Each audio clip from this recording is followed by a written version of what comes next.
Previously on Black and White. CNN's Rick Sanchez was condescending and kind of pathetic. I talked a little while ago about what is a contrarian viewpoint, and this one certainly is. This is my LOF TV, as we call it, where I go around talking to different people in the League of First-Time Voters. What are people really saying and thinking about as we approach this historic election? Here are three men who tell me they are not going to vote for the person most people think that they would normally vote for. Take a listen. Want to take a look at race and set it aside and stick to who's best prepared to lead. And so, you think John McCain is better prepared to lead our country than Barack Obama? I know he's better prepared to lead. Isn't there any source of pride within you that says, I may be against this guy, I may like the other guy, but he makes me proud? No? Oh, absolutely. We're proud of Barack Obama. There are millions of children that look at him as a black man and say, wow, I can become a nominee to a major party. There's the potential to be president of the United States. Yes, we celebrate that. But see, but you would say to those children, don't vote for him. Yes, I would, based on principle. Absolutely. Principles matter. Lower taxes, strong national defense, traditional marriage, free market solutions, those types of things. That's what we believe in the Republican Party. Austin, you agree? I agree very much so. We're very proud of Barack, even though he's done a lot of good and everything. But you still have to look at it from principle aspect. You want to vote for the best candidate. McCain's proven. He's been in leadership positions before. I feel that Barack's a good candidate, but I feel at times he talks a lot, and I don't feel he can get everything that he talks necessarily done. I feel that he's just like a motivational speaker at sometimes. But I really think that being a Republican is the way to go. Is there anything that you guys feel at times from your friends or your family that make you feel pressure? Almost like, and I hate to use the word, but you know it's been used before, so I'll give it to you, a sellout to your own race. Hey, it comes up. We're a very conservative family. But when it comes to the issues, I start with questions that tend to bring silence, like if Democrats are for the poor, why are people still poor? And you can hear the silence in the room. Who will best serve as leader of this country? Do you want a steady hand in times of crisis and need, or do you want to go with the unknown? With McCain, you may disagree with him, but you know where he stands. I'm not so sure you have that from the other side. There's going to be a lot of bashing comes with it, but you have to take it, and you have to know where you stand. It doesn't really hurt. It just, I mean, I wish they got to feel me and get my own opinion on politics. Just because Obama's and I have a lot of people just because he's black they're voting for him. I feel that that's not right. My friends and family and I, we've had debates, we've had conversations, but there's never been any disrespect. And I've found, in my experience with family, friends, coworkers, I've found that most people that I run into that are black, they are conservative. But for whatever reason, don't know it. They just don't know it yet.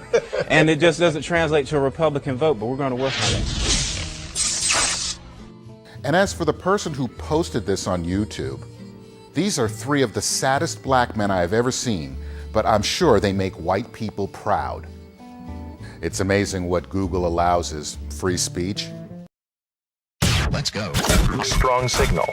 Station. We're rolling. I'm gonna go in 7, 6, 5, 4, 3, 2, 1. Bringing you on the front line and beyond the headlines. Beyond the headlines. Outside the wire. Outside the wire. Outside the Wire with Bob Parks, coming to you live from the Sunday Drive studios here in Massachusetts, and through the wonders of modern technology. On the line with us, we have John Stossel, 2020 anchor from ABC News. John, how are you doing tonight? I'm good, Bob. Now, you have a new book out.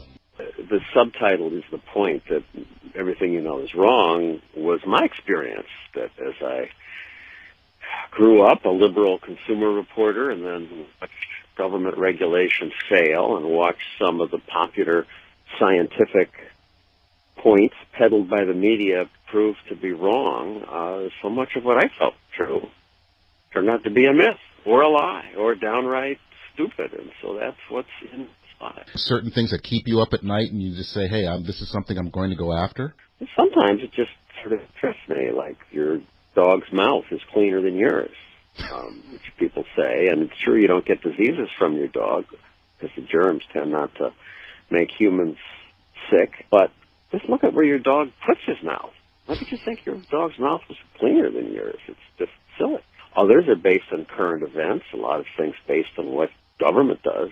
Congress prints the congressional record and then allows members to lie about what they said. They say, I stand now on the floor of the House of Representatives, when they never even said that on the floor, and they're just putting in stuff to suck up to their constituents.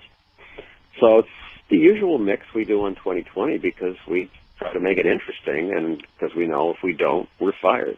What are you going to be talking about tonight on your show? Tonight I'm talking about the doo-wop groups, like the coasters and the platters and the drifters, and how they get ripped off by imitators who aren't really them. And we got one of the originals to go to one of the concerts, and he gets pissed off and charges on the stage. We're on shortly. Do you ever run into people who say, oh my God, here's John Stossel, what's he going to do? What is he going to say? Is he going to tear us a new one? How are you welcomed when you walk into places? You make a good point, and previous book was Give Me a Break, and I'm often saying give me a break about people and the things they're claiming or doing. It doesn't endear me to people, but the nice thing about being on TV for years is by and large people are pretty welcoming. But if I'm showing up, people are friendly, even if they're crooks. They say, oh, John Stossel, how are you? And then they start doing their explanation. And the only time anybody really did anything nasty to me was a pro wrestler who beat me up for saying wrestling was fake, but that was the exception.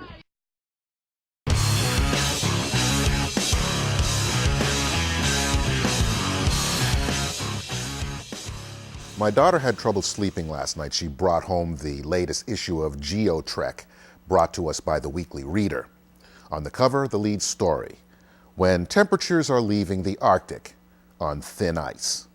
Of course, such an issue on climate change wouldn't be complete without the pictures of those cute, cuddly polar bears. People are entitled to their opinions, but one would hope that when disseminating information to grade schoolers, that information would be factually correct, not politically correct. I explained as quickly as a parent could to alleviate the trauma a young girl was experiencing from reading this booklet that the pictures were probably shot during the Arctic summer, when it is warm enough for humans and their cameras to take them. Seeing how it was summer there, that would explain the thinning ice packs, not global warming. I then sent scans of the booklet to Dr. Tim Ball, chairman of the Natural Resources Stewardship Project, a renowned environmental consultant and former professor of climatology at the University of Winnipeg, for his opinion on the contents of this Weekly Reader publication. Dear Bob, the exploitation of children is despicable, and this is a perfect example. First, let me quote Mitch Taylor, probably the world expert on polar bears. Here's a comment he made last year. It still holds true today. Of the 13 populations of polar bear in Canada, 11 are stable or increasing in number. They are not going extinct or even appear to be affected at present. Mitch has lived in Nunavut for over 30 years and agreed with the Inuit who were saying the counts by flyover scientists were wrong. He said the Inuit were right. There just aren't a few more bears. There are a hell of a lot more bears.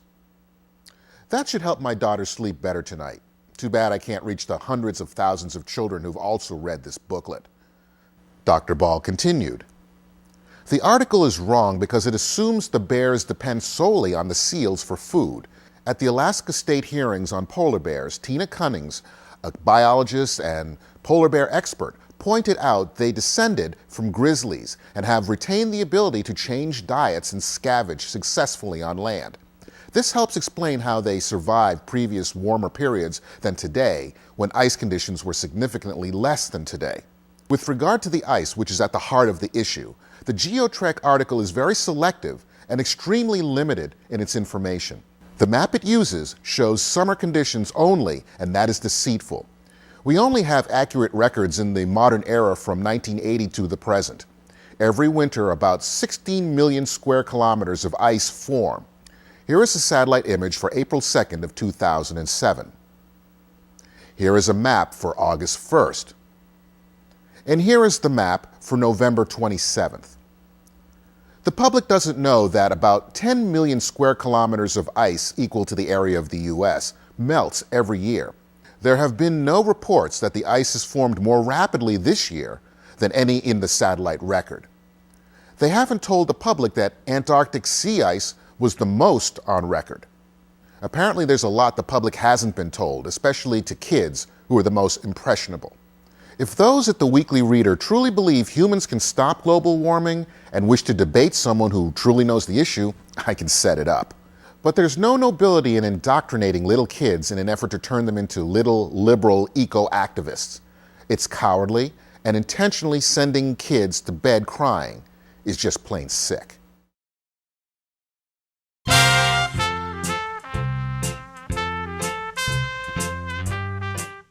One of the questions that I find interesting is this hypothetical. Let's say that Elizabeth Dole was this far along in the polls for the Republican nomination. Would she be subject to the same kinds of attacks? And I think the answer is no. And you couldn't say, how are we going to defeat the nigger? How are we going to, which is the word that was so common when I was growing up in the South. How are you going to defeat the kike, referring to Jews? You wouldn't do it. That woman would not have done that, I don't think. I hope some of you good, tolerant, inclusive people on the left remember what was done to Condoleezza Rice when she was nominated to be Secretary of State.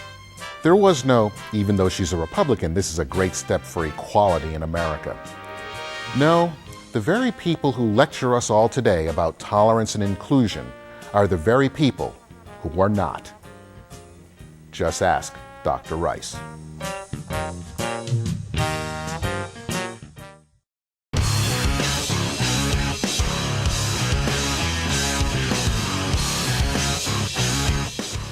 They came here for several centuries for the same reasons, freedom and hope.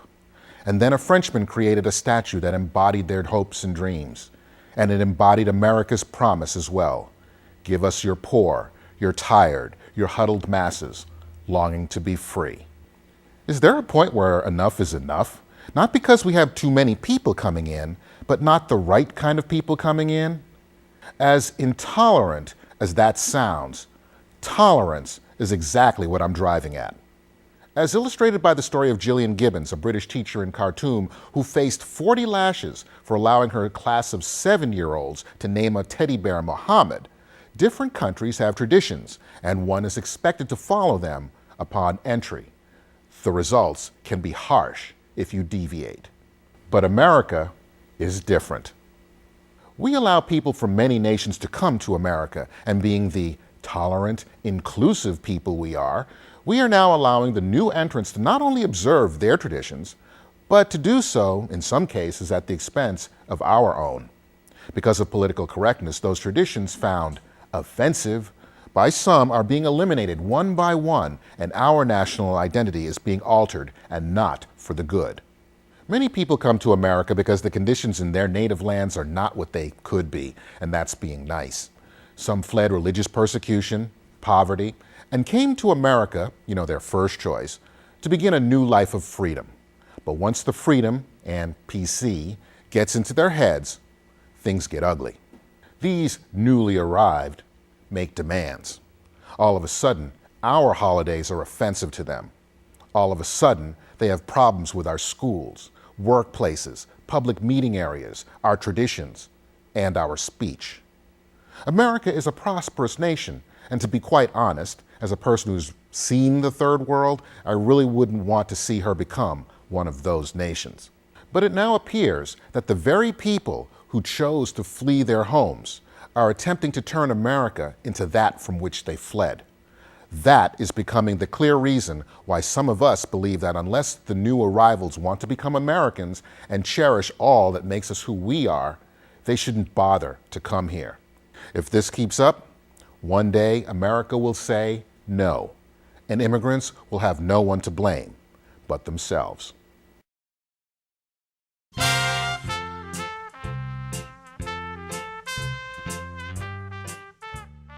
It seems whenever Hillary Clinton makes an appearance on the stump or at a debate, she always seems to see someone in the crowd she obviously hasn't seen in a very long time.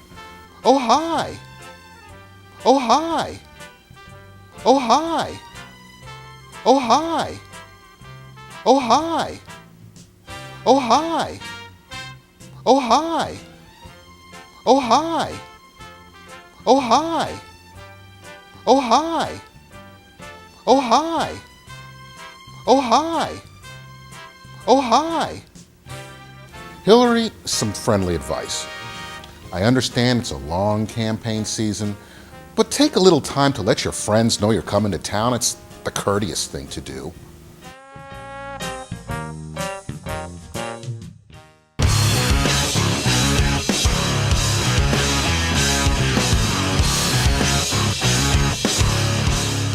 Change. That's the theme of this year's presidential election. A change from the partisan bickering on Capitol Hill. A change in foreign policy.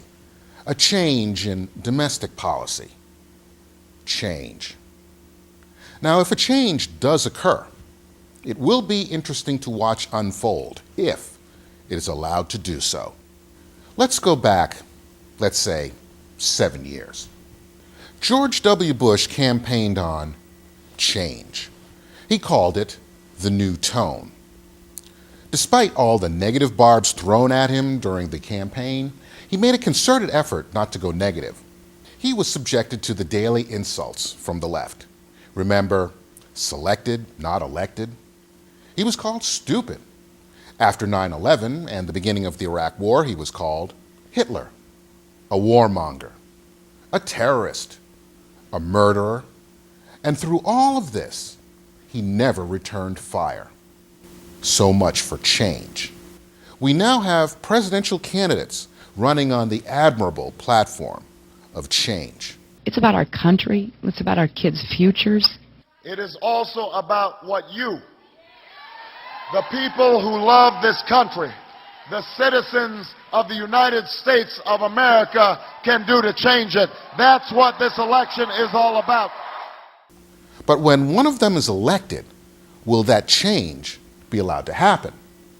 Now, if a Democrat wins, we'll be reminded of the mandate issued by the people. We'll be reminded that Republicans are thereby irrelevant and every liberal initiative must be implemented. There must be no conservative dissent. The people spoke. There must be change. If a Republican wins, it'll either be because the American people were too stupid to understand what was at stake, or the election was stolen again. We'll be reminded, should the Democrats maintain control of the House and Senate, that they should heed the words of liberals. The Democrats will have been kept in power to maintain those old checks and balances. A Republican presidency will not mean that he should get anything he wants. We'll hear no talk of mandate. We'll be instructed that there must be compromise. Anything less will be a total dissing of the electorate. Should a Democrat win, there'll be A-list parties from Manhattan to Hollywood. Should a Republican win, we'll be again reminded not to gloat. Will there be civility on Capitol Hill? That's an admirable dream, but after 8 years of the politics of personal destruction and the following 8 years of new tone unrewarded, one can only hope that the reaching across the aisle overtures are at least acknowledged. We know from experience that the left demands one thing and does another. They will expect a conciliatory tone from Republicans should they win. You know, change. But should a Republican win the White House, they will most certainly go on the attack from day one. To be quite honest, I'm not sure if the right will be that much different. We may go easy on the new Democrat president during the honeymoon period, but should that president assume they can get whatever they want and is met with the slightest opposition, he or she may go negatives and conservatives will respond in kind. Once that happens, all bets are off. Change would be nice. Unfortunately, we're dealing with human beings who have memories, human beings who've had change spat back in their faces. To be quite honest, I'm still a little bitter about the whole thing. But the left would have us forget all about what they did to George W. Bush should their man or woman be elected. You know, that was then, this is now. Let's hope we do get change after the election. Hope.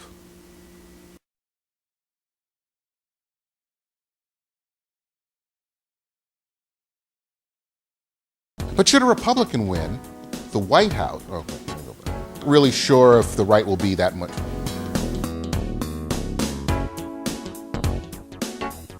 Oh, hi!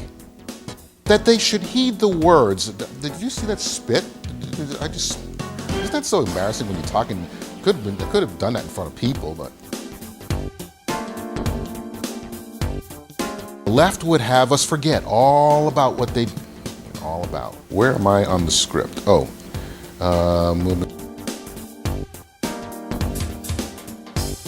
oh, hi!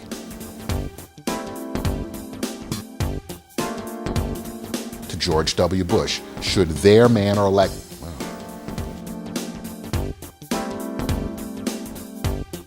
Oh, hi! Okay, that's a wrap. We're done.